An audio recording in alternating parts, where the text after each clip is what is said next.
Que a paz seja convosco, amém? Nós estamos felizes. Hoje nós estamos à 12ª parte, a parte número 12, é a última parte do tema A Decisão e Atitude dos Salvos. As decisões e atitudes dos salvos. Fala sobre este ponto, abençoe, querido.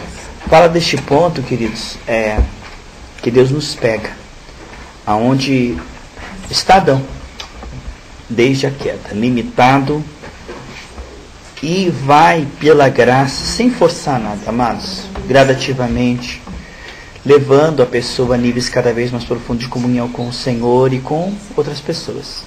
O que nós vemos é que esse processo, ele requer uma resposta continuada da nossa parte, né?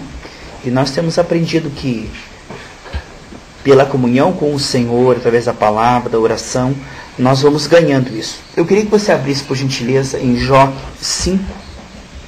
Nós estivemos falando isso na terça-feira. Jó 5, versículo 13. E como é maravilhoso, amados, nós vermos o trabalhar da graça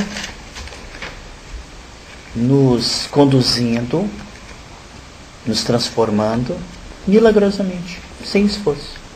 Isto é algo que você não sabe como explicar. Quando vê, você está pensando diferente, está falando diferente, porque não é algo produzido de você mesmo, é algo produzido por Deus através da sua comunhão com Deus. Jó 5, versículo 13 diz assim, 13, Jó 5, 13. Ele apanha os sábios na sua própria astúcia, e o conselho dos perversos se precipita. Então, o conselho da religião é empurrar a atitudes novas, cobrança de comportamento, pula fase. Querer gerar frutos sem passar pelo processo de semeadura, de regar, você entende? O conselho dos ímpios é um conselho que ele é precipitado, diz ali. Olha o que é. Esse conselho precipitado, você nota como a pregação é precipitada? Parece que você está fazendo tudo errado. Parece que você tem que mudar de repente, tem que mudar muito. Parece que você tem que fazer um esforço muito grande de uma hora para outra, ser uma outra pessoa assim, ó. E essa forçação de barra e essa cobrança de comportamento coloca um jugo sobre a pessoa já cansada.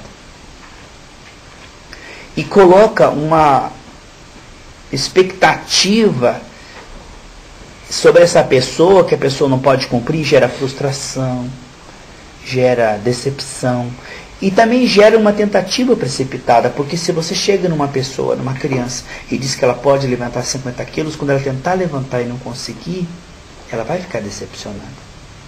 Então gera pessoas decepcionadas, gera pessoas que começam a ter traumas, porque elas vão para a igreja, agora não pode isso, agora tem que começar isso, agora a partir de hoje que você é crente, é aquela cobrança do meio, existe uma conspiração no meio, agora que você está no nosso meio, você não pode mais fazer isso. Agora a partir de hoje você tem que, é assim que você tem que agir. E essa precipitação leva as pessoas a um fingimento, porque ninguém pode ser pronto de uma hora para outra assim, né? Tudo tem um processo muito meticuloso, muito maravilhoso, e eu gosto disso, irmãos, de ver as coisas acontecendo devagarzinho, como um parto, como uma criança sendo gerada no útero da sua mãe. Ela não estica os seus ossinhos, aquilo vai crescendo milagrosamente, vai sendo nutrido. Jesus disse, se você permanecer em mim, você vai dar muito fruto. O fruto, então, não vem pelo esforço, vem pela permanência, pela perseverança, pelo permitir do trabalhar da graça. E essa permissão do trabalhar da graça, ela é muito importante, ela é vital. Já a religião pula essa parte. Ela esquece que houve uma queda de Adão. Ela esquece que a queda de Adão promoveu profundos estragos na alma do homem. E que há uma complexidade muito grande na alma do homem que não pode ser resolvido assim, filosoficamente, ou pela boa vontade, ou pelo esforço. Isto requer um milagre.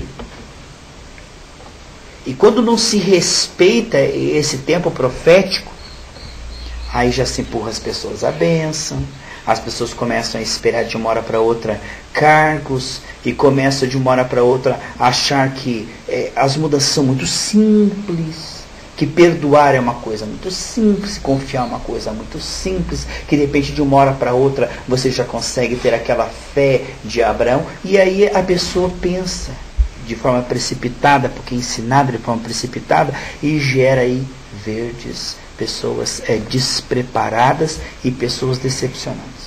Que Deus nos livre, amados. Então, vamos pegar aqui Romanos capítulo 1. Temos que tomar muito cuidado, porque o interior afeta o exterior. Nossa mente, nossa maneira de perceber as coisas depende do trabalhar do Senhor no nosso coração. É o que dizia o salmista no Salmo 119, 32, ele dizia, olha, quando o Senhor libertar o meu coração, então eu vou ter esse desempenho que o Senhor está falando na palavra. Aí ele diz no versículo 36 lá, inclina meu coração para ti, Senhor. Então isso é uma coisa que ou o próprio Deus faz, ou ficará intocado. Nossa boa vontade, sabe, essa tentativa de maquiar cadáver não vai adiantar. Só Deus para ressuscitar o cadáver. A morte espiritual ocorreu em Adão. E que a morte espiritual é essa ausência de interesse por Deus e pela palavra de Deus. A pessoa vai para a igreja não é por interesse de Deus e pela palavra. Ele vai lá por cargo, para ver pessoas, para ficar de bênção. É ou não é? Agora, quando a pessoa começa a entender que igreja é lugar de aprofundar esse relacionamento com o Senhor e de aprender, de crescer através da oração, da palavra, do jejum, aí sim, meus irmãos, nós começamos no processo da renovação da mente. Isso é um processo. Paulo ficou lá em Atos 20, 3 anos e meio treinando os seus discípulos. E a religião diz que isso não é necessário, isso é muito teórico, o negócio é prático, vamos lá. Ser pragmático. E a prática sem a teoria, ela é assassina. Dá um bisturi na mão de uma pessoa cheia de boa vontade e diz, olha, negócio de 8 anos de fazendo medicina é uma perda de tempo muito grande. Pensa em quantas pessoas vão morrer em 8 anos. Não tem que ficar estudando medicina. Vai lá, o pronto-socorro está cheio, tem poucos doutores, vai lá, pega o bisturi. Cheio de boa vontade. Primeira cortada, matou o elemento. Mas pelo menos tentei ajudar. Então a religião, ela se precipita pelo fato de que ela esquece que isto não é tão simples e automático. Isto requer uma renovação da mente. Isso requer uma resposta continuada da nossa parte. Então, a forma como nós percebemos as coisas é afetado pelo estado da nossa alma. Lá em Provérbios 23:7 diz que como imaginou no seu coração, assim ele é. Ou seja, o homem é o resultado da maneira como ele vê as coisas. Por isso, no nosso próximo estudo, nós vamos falar sobre visões e sonhos, que é a maneira como Deus fala, diz lá em Atos dos Apóstolos. Que Deus fala em visões e sonhos. Vamos explicar como esse processo é elaborado de dentro para fora, de uma forma muito doce e de uma forma muito eficaz. Porque as coisas de Deus, elas parecem demoradas, mas elas são muito bem feitas. E não é que Deus é demorado, a carne é apressada. E como a carne gosta de ser pragmática, porque ela está no centro, aí em evidência. E para Deus não é muito importante o que você está fazendo, mas sim o que Ele está fazendo. Às vezes ficamos tão envolvidos e distraídos com o que estamos fazendo que esquecemos que Deus tem algo a fazer. E o que Ele faz é o que dá a estrutura para nós fazermos de fato. Romanos 1:21 fala. Romanos 1:21. Porquanto tendo conhecido a Deus, isso é muito sério, o nível que você percebe a Deus, valorize isso, hein? Qualquer frieza, de acordo com o que você já percebe, você perderá. Você percebe a Deus no grau 3, corresponda no grau 3.